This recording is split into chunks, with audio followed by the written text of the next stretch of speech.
Allah pindah rumah. Jangan salah paham, jangan sampai salah nanti saya dikirain pendeta sesat.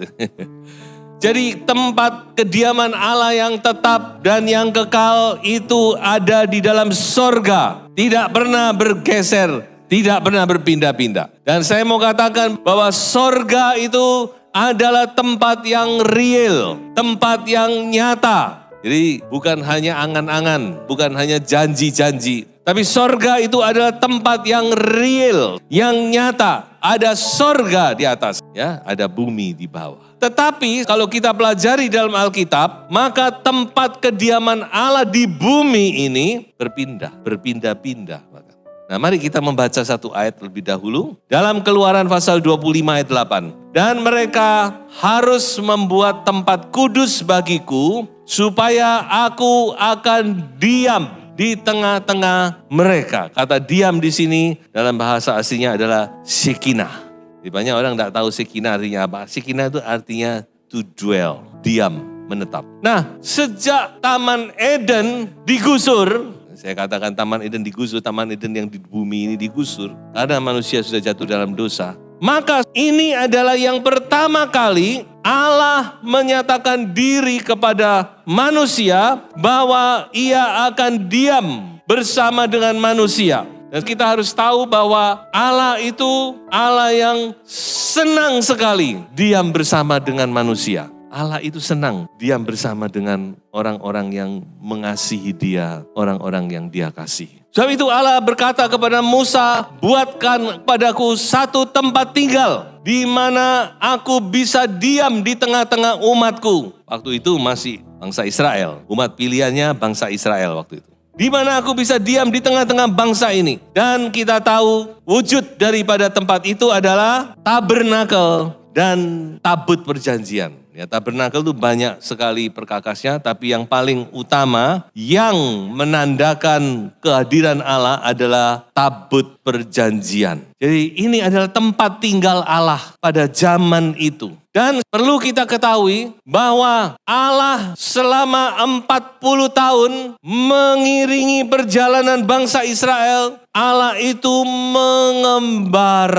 mengembara dari satu tempat ke tempat yang lain. Karena bangsa Israel selama 40 tahun berpindah-pindah tempat. Dan bilangan 33 mencatat ada 42 tempat. Jadi kalau kita bagi 40, setahun sekali pindah kontrakan. Jadi Bapak Ibu yang mungkin masih belum mikir rumah, jangan kecil hati, saudara ya. Jangan kecil hati. Tentu kita berdoa supaya semua diberkati Tuhan. Minimal punya tempat tinggal yang tetap. Tapi dari sini kita lihat Allah pernah loh berpindah-pindah, mengembara dari satu tempat ke tempat yang lain. Selama 40 tahun dikatakan. Sampai masuk kepada zaman Daud. Ketika Daud berkuasa, maka dikatakan Allah baru saat itu memilih kota Yerusalem sebagai tempat kediamannya. Sebelumnya enggak pernah Allah memilih satu kota. Jadi tetap mobile. Allah itu mobile. Sampai masuk kepada zaman Daud, Allah memilih Yerusalem. Mengapa Allah memilih Yerusalem? Karena Daud tinggal di Yerusalem. Saya renungkan luar biasa. Karena Daud tinggal di Yerusalem, Allah ikut tinggal di Yerusalem. Ini yang milih Yerusalem bukan Allah, Daud duluan. Oh, sudah melihat enggak di sini? Betapa luar biasanya Tuhan. Mengapa? Karena Daud itu cinta kepada Tuhan. Dia buktikan ketika dia baru berkuasa, dia cari di mana tabut ini. Selama ini kan tabut itu enggak tahu letaknya di mana. Akhirnya dia bawa masuk ke kotanya, dia taruh. Kalau ibaratnya sekarang dia taruh di sisi ranjangnya mungkin. Daud begitu cinta kepada Tuhan dan Tuhan juga cinta kepada Daud. Makanya kenapa kok Tuhan milih Yerusalem? Bukan Yerusalem itu lebih hebat dari kota-kota yang lain, tidak. Tetapi karena Daud tinggal di situ.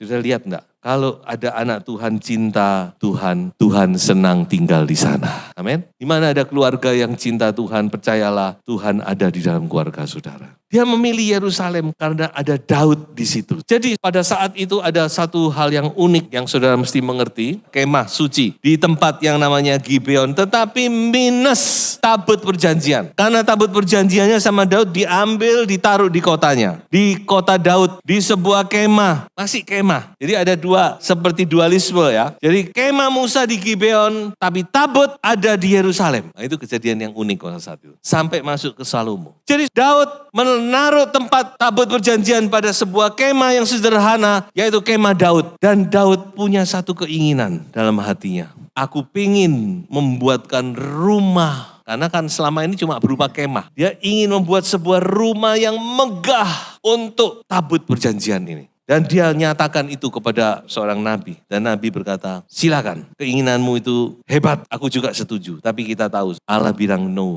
Ini sudah kepinginan yang mulia, yang luar biasa. Tapi Allah berkata, sorry, not you. Bukan kamu, tapi anakmu Salomo. Saya harap Bapak Ibu bisa menangkap rema-rema arti-arti penting di sini. Jadi Allah itu punya karep loh saudara. Bukan apa yang kita pikirkan, yang kita anggap baik, itu selalu berkenan kepada Tuhan. Bukan itu. Terutama menyangkut hal-hal rohani loh ya. Tentu kalau kita bicara sesuai firman, sudah tidak usah ragu. Tapi dalam hal ini kita melihat bagaimana Daud sudah punya karep, sudah punya keinginan, sudah punya kerinduan dengan ketulusan. Dia mengasihi Tuhan, dia ingin supaya tabut perjanjian ini punya tempat yang layak. Tetapi Tuhan berkata, not you, but your son. Jadi memang kita nggak bisa memaksa hal ini. Karepnya Allah itu apa yang harus kita ikuti. Dan kita tahu pada akhirnya Salomo membangun bait Allah yang termegah sepanjang zaman. Mungkin tidak ada yang melawan itu. Karena bait Allah itu dilapisi dengan emas murni. Dindingnya, lantainya semua emas. Mungkin tontonan itu emas yang dipakai itu.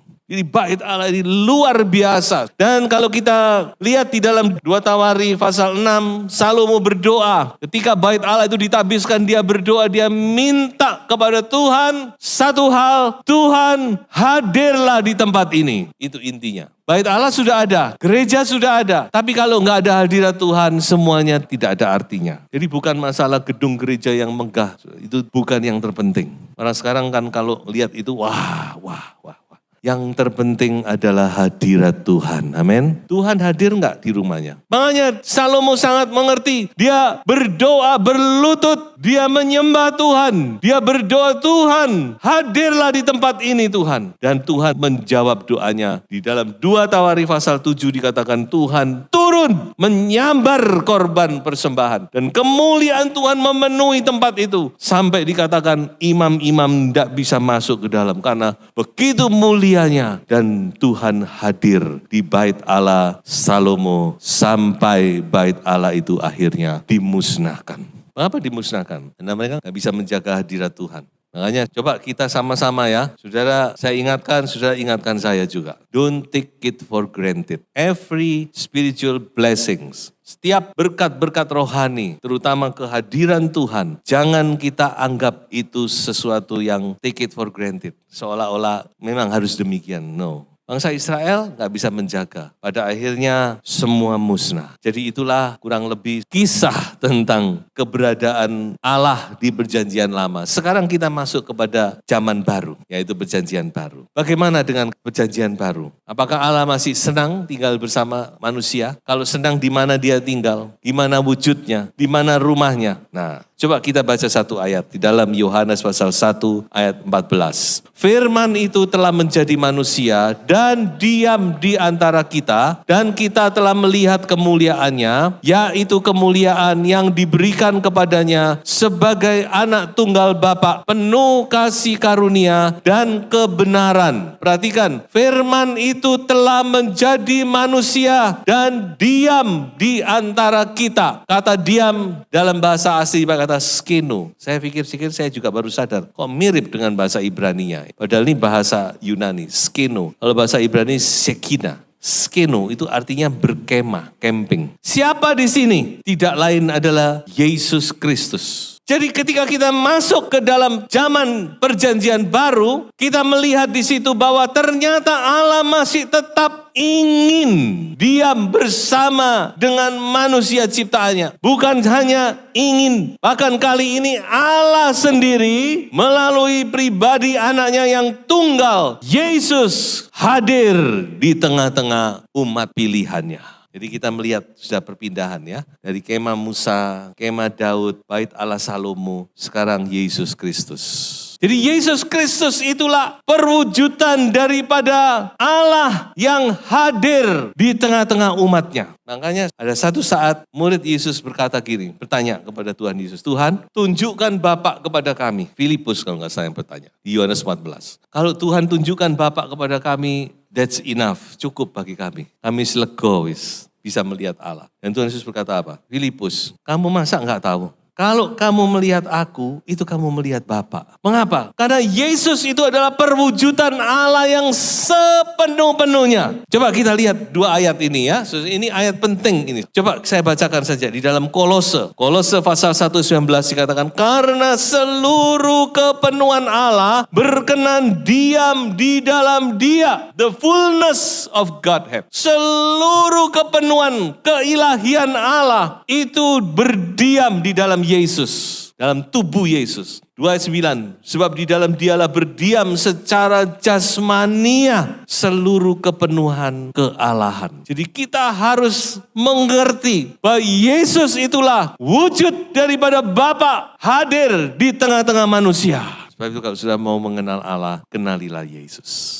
Jadi itulah kita lihat Allah benar-benar pindah rumah, saya katakan. Dari rumah yang dibuat oleh manusia, sekarang dia pindah di zaman perjanjian baru dalam wujud putranya yang tunggal, yang hadir di tengah-tengah manusia. Dia menyatakan dirinya sepenuh-penuhnya. Makanya Yesus itu pribadi yang unik. Dia adalah Allah 100%, tetapi dia juga manusia 100%. Bukan 50-50, jangan salah. Bukan 50% Allah, 50% manusia, tidak. Hanya satu hal yang mungkin tidak kita lihat dalam pribadi Yesus, yaitu dia tidak menyatakan kemuliaannya. Cuma sekali dia menyatakan kemuliaannya di atas gunung kemuliaan, Matius pasal 16. Dia berubah rupa di depan 3 orang muridnya. Itu yang pertama kali dia menyatakan siapa dia sebenarnya. Penuh dengan kemuliaan. Sampai murid-murid tersungkur semua. Selanjutnya itu tidak ada. Dia tampil sebagai manusia biasa. Itu yang dikatakan Filipi pasal 2. Dia mengosongkan dirinya. Makanya sama manusia dihina, disepelekan. Apa orang ini? Kok ngaku-ngaku juru selamat? Pada akhirnya dia harus mati di atas kayu salib. Tapi bersyukur, berbahagialah orang yang percaya kepadanya. Lalu bagaimana ketika Yesus sudah mati di kayu salib? Apakah lalu berhenti? Sekarang kita lihat bagaimana sekarang kita masuk kepada satu hal, yaitu zaman gereja. Mari kita baca bersama. 1 Korintus pasal 3 ayat 16. Tidak tahukah kamu bahwa kamu adalah bait Allah dan bahwa roh Allah diam di dalam kamu? Suatu pertanyaan. Tidak tahukah kamu bahwa kamu, dalam Alkitab terjemahan terbaru dipakai kata kamu sekalian. Karena memang kamu di sini bukan satu tetapi jamak. Kamu, kita orang percaya adalah bait Allah dan bahwa roh Allah diam di dalam kamu sekalian. Jadi ini berbicara tentang gereja secara kolektif. Ketika gereja berkumpul bersama-sama, disitulah Allah berdiam. Dia menyatakan dirinya. Amin. Jadi ketika kita beribadah memuji Tuhan, ketahuilah bahwa Dia hadir bersama-sama dengan kita. Sebab itu berharaplah sesuatu keajaiban terjadi. Karena kalau Tuhan hadir, Dia tidak pernah hadir dengan tangan kosong. Kalau saudara percaya, saudara menjamah jubahnya dengan tangan iman, mujizat akan terjadi. Seperti wanita yang datang, mengapa yang lain nyenggol Yesus, jamah Yesus, enggak terjadi apa-apa. Tapi bagi wanita ini ada mujizat. Karena apa? Karena dia mengulurkan tangan iman. Dia berkata, kalau aku jamah ujung jubahnya, ujung jubah loh saudara. Klewer-klewer itu loh. Bukan kakinya, bukan. Baru jubahnya, ujung jubahnya. Wanita ini berkata, kalau aku bisa menjamah ujung jubahnya, aku pasti sembuh. Dalam nama Yesus, mujizat terjadi. Iman seperti ini yang harus kita miliki. miliki. Makanya saya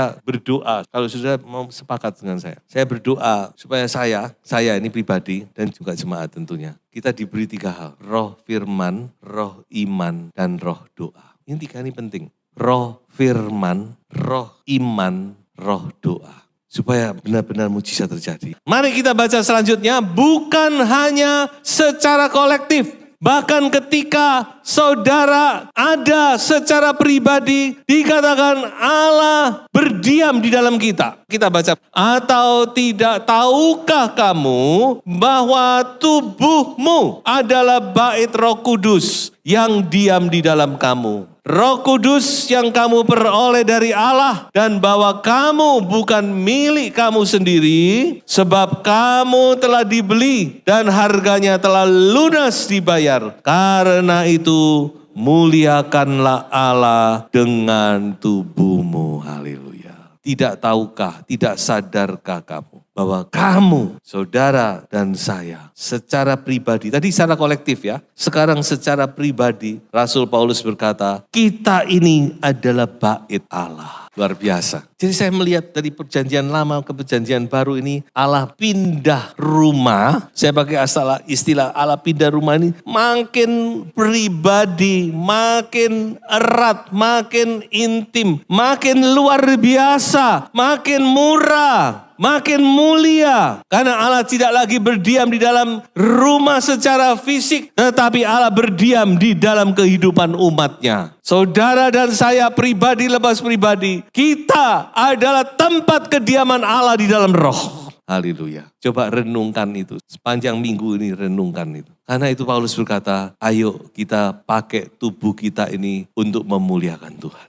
Karena Allah di dalam kita. Dan roh Allah yang di dalam kita inilah satu-satunya pengharapan gereja, pengharapan saudara dan saya secara pribadi untuk kita dibawa kepada kesempurnaan. Pengharapan kita untuk kita disempurnakan itu adalah roh Allah yang di dalam kita. Christ in you, the hope of glory, kata Paulus. Itu kata Kolose, makanya Kolose itu luar biasa. Nah, saya akan akhiri pertanyaan begini. Apa yang Tuhan mau dengan rumahnya? Nah, pertanyaan sederhana saja. Tujuannya di sini. Sebenarnya apa sih? Ya toh. Lalu kalau saya bait Allah terus gimana? Nah, ini yang kita kadang-kadang tidak tahu. Apa yang Tuhan mau dengan rumahnya? Karena kalau ini kita tidak tahu, kita akan berakhir seperti bangsa Yahudi. Saya nggak nakut-nakuti, tapi memang gitu. Firman Allah berkata gitu. Akhirnya Allah meninggalkan rumah bait Allah yang begitu megah, ditinggalkan oleh Allah. Itu di kitab Yehezkiel ditunjukkan pada Yehezkiel yang ada di pembuangan. Ditinggalkan sama Tuhan. Kalau sudah ditinggalkan ya tidak ada apa-apanya. Walaupun itu rumah terbuat dari emas tidak ada artinya. Dan tidak lama lagi dihancurkan oleh Babel. Dikeruk semua emasnya. Makanya ini yang paling penting sebenarnya. Intinya di sini. Apa sih sebenarnya yang Tuhan mau? Kenapa kok Tuhan mau tinggal di dalam kita? Coba kita baca satu ayat. Yesaya 5:6-7. Ini ayat yang luar biasa dan ini ayat yang diingat oleh murid-murid waktu Yesus menyucikan bait Allah. Coba kita baca bersama-sama. Mereka akan kubawa ke gunungku yang kudus dan akan kuberi kesukaan di rumah doaku. Aku akan berkenan kepada korban-korban bakaran dan korban-korban sembelian mereka yang dipersembahkan di atas mezbahku. Sebab rumahku akan disebut rumah doa bagi segala bangsa. Haleluya. Inilah kehendak Tuhan. Kenapa Tuhan mau tinggal bersama dengan kita? Kenapa Tuhan mau berskeno, berkemah di dalam diri kita? Apa yang Tuhan mau dengan rumah doa ini? Yaitu rumah kita ini, tubuh kita, hidup kita harus menjadi rumah doa. Mari kita perbaiki kehidupan doa kita, mezbah doa kita, hidup doa kita. Kita kembalikan rumah ini kepada fungsi yang mula-mula, yaitu sebagai rumah doa. Tuhan Yesus memberkati.